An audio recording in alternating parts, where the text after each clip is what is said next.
UCSD students adjusting to life back on campus during the pandemic, with classes set to begin this week. Just minutes ago, the red flag warning has been extended through tomorrow. I'll pinpoint the hot, dry, and gusty conditions we're expecting.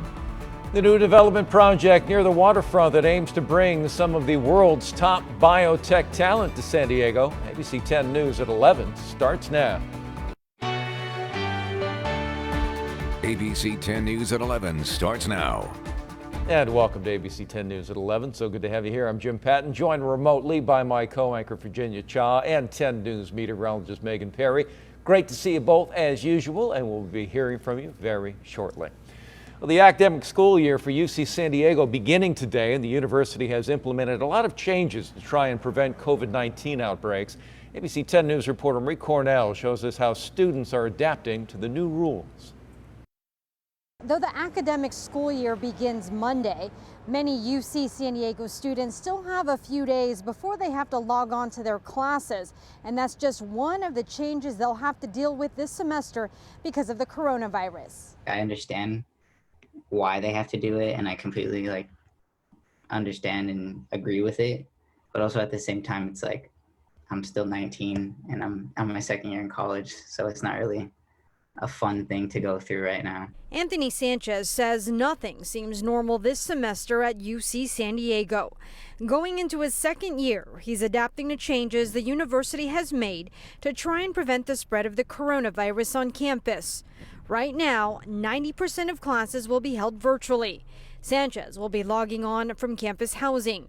He's hoping this semester will go a lot smoother than last semester. Like this fall, I'm expecting it to be a little bit better in terms of how it's structured, because a lot of teachers last year, they were just going on the fly, setting up their lectures and doing all their scheduling. It was just as they were going. So I'm expecting this year to be a lot better, where it's more organized. Sanchez says the university was organized when it came to moving in. There were about 7,500 students that returned on campus. The move-in days were spread out over 10 days to space people out. They also set a limit. Each student could only bring 2 people to help them move. Each student was also given a coronavirus test. Sanchez says he got his results back within 48 hours. To help control the spread of COVID-19, the university has also launched a voluntary program that utilizes smartphone technology to notify students if they may have been exposed. As for Sanchez, what's ahead for this fall quarter, he says he'll just work on following the rules and staying positive to get through the year. I guess I'm just going to have to make it the best that I can with what I can. But yeah, it should be interesting. As far as testing all of the students that live on campus and those that have to be on campus for classes will have to get coronavirus testing twice a month. Reporting from La Jolla, Marie Cornell, ABC 10 News. Thank you, Marie. New today, a look at a development project aimed at transforming part of the waterfront into a science hub. Now, these are some of the renderings released by IQHQ, the company behind this project. They have acquired about 8 acres of land near the waterfront where they plan to build space for laboratories, offices, and more. They're calling the area the San Diego Research and Development District. Construction is already underway, and the first phase should be completed by 2023. At 11:30, we're going to hear more about the project and who the developers are hoping to attract. Jim? Yeah, those artist renderings are really eye-popping. Looking forward to that discussion a little later in this newscast. Let's check in with Megan now. We've been talking about these red flag warnings, Megan, and it's been extended, you said, off the top of the show.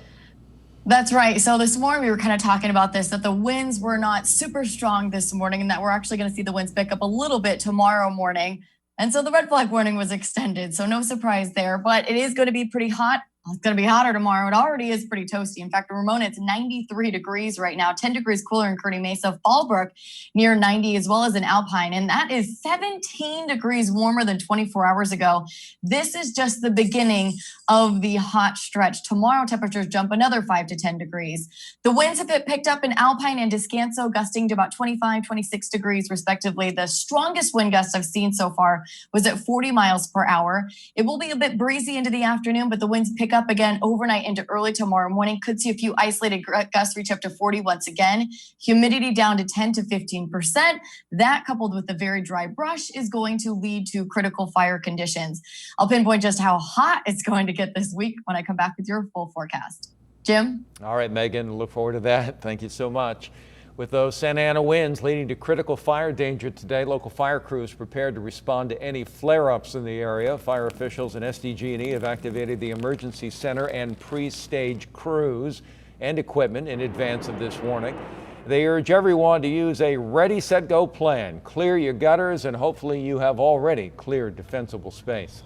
And this is why crews are on high alert. Video from the Napa County Sheriff's Office showing the dangerous conditions from the glass fire burning east of Santa Rosa. That fire has exploded to 11,000 acres already. Evacuation orders and warnings are in effect this morning, and there is zero reported containment. CAL FIRE says winds are driving those flames. The cause at this point is still unknown. Virginia? Thank you, Jim. And farther north in Shasta County, the Zog fire has already scorched 15,000 acres. It is also 0% contained. Right now, mandatory evacuation orders are in effect in that area. No word yet on how it started.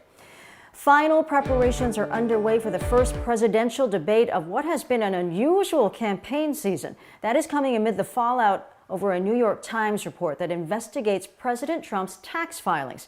ABC's Elizabeth Schulze has the latest. The New York Times saying it obtained more than 2 decades of President Trump's tax information, uncovering data the president has so far refused to release, citing an audit. The documents, which have not been seen by ABC News, painting a very different image of President Trump's business empire than what he projects to the public.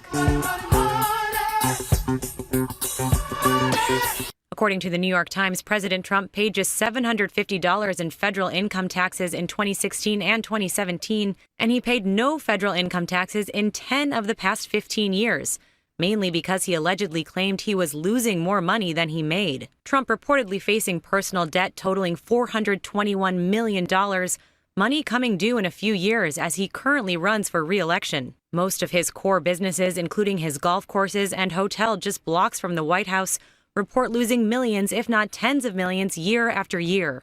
Late Sunday, the president dismissing the investigation. Totally fake news. No, actually, I paid tax. And you'll see that as soon as my tax returns.